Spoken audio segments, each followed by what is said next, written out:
One of the beauties of the Catholic Volunteer Network and our member programs is it's not just about the volunteering or the service that they provide, but it's also about their own spiritual growth, their faith formation. Many of our programs offer opportunities to explore one's spirituality, to live in community with other volunteers, sometimes with religious or people they're working with.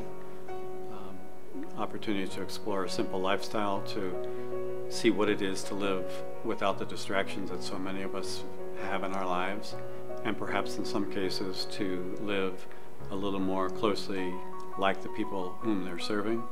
So there's so much involved in our programs that goes beyond just the normal volunteer experience.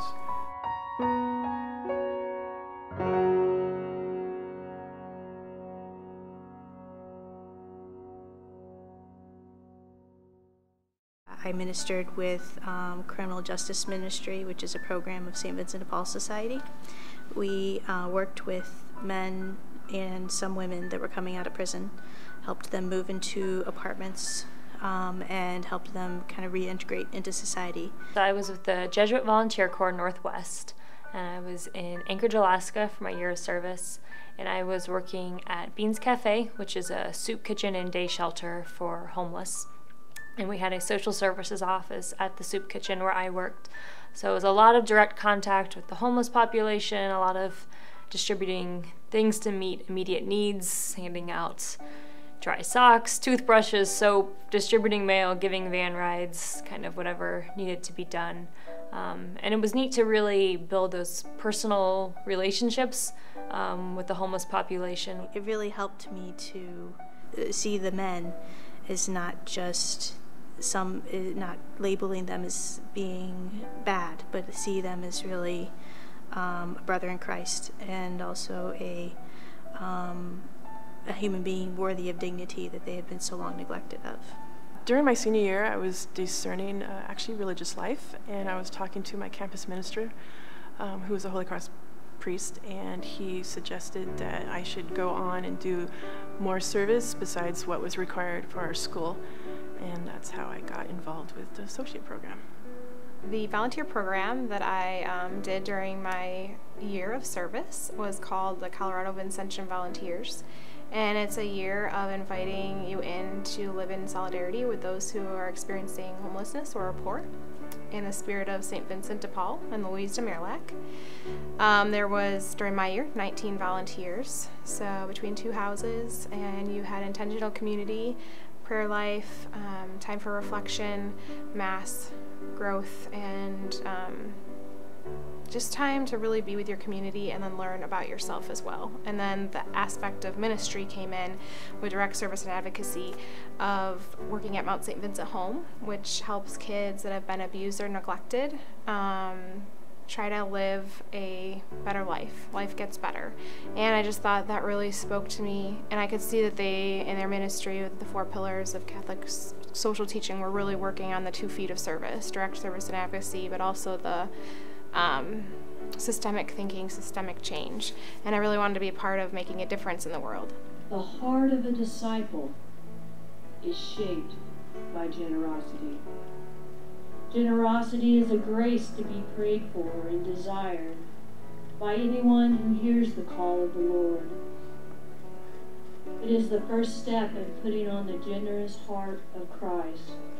Working with children who were disadvantaged really helped me see that there was more to this world than my little box that I was living in. When I went to the University of Portland, it's a private school, and there was a certain economic class level, and so it was just structured where that's all you saw. And going over to Brockton, Massachusetts, and working with these children and the parents and the faculty really made me aware of there was more to life than what my little world was actually included. I was experiencing it not in a textbook, but in person. I was meeting the poor in hand, experiencing the kids I was working with by just being present to their needs through the day. And I lived in community with 7 other volunteers in the program and had a really great experience of community life. We were very intentional in our relationships and sharing regular community nights and spirituality nights, and really engaging in conversations about what we are experiencing and questions about social justice and spirituality and the struggles of 8 different personalities trying to get along and live under one roof on a very limited budget. But it was a very rich, beautiful experience. Because so often in our culture, it's me against the world.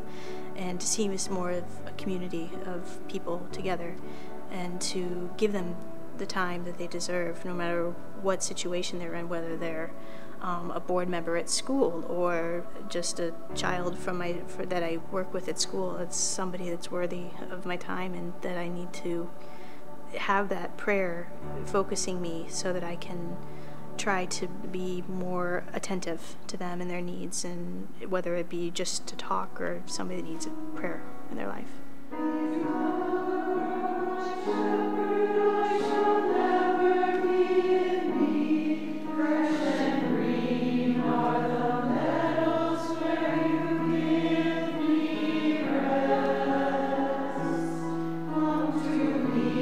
Volunteer service really has a lifelong impact on their life, much more than just the time that they're serving as volunteers.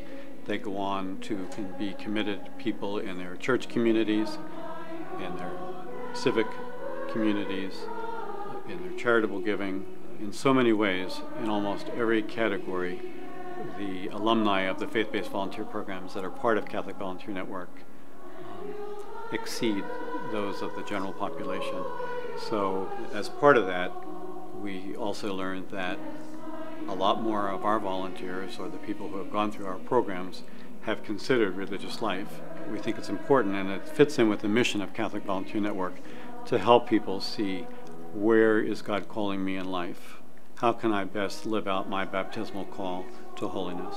And I'm particularly concerned with this project that we find ways to enhance the vitality of women's religious life here in the United States, in whatever ways that may happen.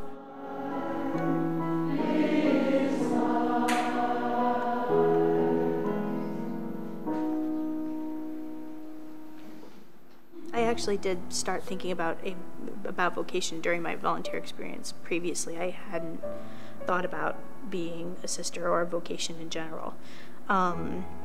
So I had decided, and when I met the Daughters of Charity who sponsored my program, and also the sisters that I worked with who were in different congregations, they really opened me up to the idea of being, that these sisters were normal, that they had ups and downs like I did. They had great joy in their life, but that helped them deal with that better, and I felt like I could have that joy. Coming out of college, I wanted a deeper experience of community living and of doing service. I really felt like I was at a crossroads in my life where I wasn't tied down to a job or a place or a career, so I thought it was really the good opportunity to explore that deeper. So that's really what took me to explore a volunteer program. The way I began to start thinking of my vocation in another way during my CBV year was really towards the second half of my Colorado Vincentian volunteer year. Everybody was starting to think about the future, about what they're going to do next, and I'm like, I don't know what to do next. Like, I just want to go and be where God needs me to be. And it got me thinking about the sister that I had met at Mount St. Vincent Home and the work that they were doing there with the kids that had been abused and neglected. And I'm like, wow, like, people of the church aren't like off doing these huge theological like things. Not that those aren't good, but they're actually working with the poor and experiencing them and where they are, meeting them where they're at. One of the fathers had told me to live simply so others may simply live. And I think that was really ingrained in my head, so that when I went back after doing a year's worth of volunteer service, I had to take a look at my life and find out what was actually more meaningful to me than just the actual needs, TV, bikes, whatever. So that really helped me focus on my faith.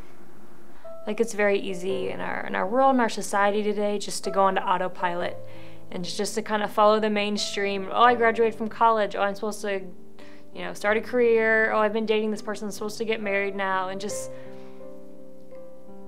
trying to turn off that autopilot and really take time to discern each step, and not just discernment in vocation, but discernment in ministry, and constantly asking, where is God calling me to now, and intentionally choosing how to live my life based on where I think God is calling me, rather than just doing the norm that society expects. So living with that intentionality, I think, is what I hope to continue carrying from my experience. But I think a moment that I had in serving one of the kids that I worked with at Mount St. Vincent Home was, she had come in, she was a new student at Mount St. Vincent Home, a new kiddo that we were serving residentially, and she was afraid of me, and I was like, why is she afraid of me? I was like, I'm bringing presents, hopefully I'm giving her space. And I was told that apparently I looked a lot like her mom, who was her abuser. And I immediately was like, oh my gosh, well, I can't change, the way I look. I can't change that, but maybe I can just give her the space, the presence that, she needs right now, to allow me to be at a distance, but her to see that, I am a nice, caring person. So I'd help the other kids, and after a few weeks, she finally came up to me and she said, I was really scared of you, but you're not scary anymore. And I just feel like that was, that's a transformation not only for her, but for me to be witness that the face of Christ was right there, that you have, I guess, humanity and a real human face to Christ working and living in the world. Part of the program that really helped me was the apostolic reflection piece, so going home and talking about your day of service and saying where did you find God in those the moments of your day, and seeing how that also could be applied to your life at another time. How you could, if it was a bad situation, how could you deal with that differently? So really putting God into that experience that you may not have seen at first. I think if a woman or a man is discerning religious life or priesthood, I really think they need to broaden out their search, and also to communicate with other people, whether it be their pastor at their church, family members, friends, other people in their groups, if they're involved in youth groups or not. I think that's the most important, is to communicate with other people. I just have a lot of hope for our church. I think our young people have a lot of great voices. They have a lot of great wisdom, and they want to bring about that systemic change that I think the church has been waiting for a long time. So let's stop waiting and let's start doing. 37% of the alumni said that they had either very seriously or somewhat seriously considered religious life or priesthood as an option for them. And of those 37%, 48% did so while they were in volunteer service, which shows me that it's a natural connection between service and religious life or priesthood or ministry. We've called this project, that's being funded by the Conrad Hilton Foundation, From Service to Sisterhood, to show that transition from volunteer service to the potential for a lifelong commitment. And that's really what this project is about. God bless.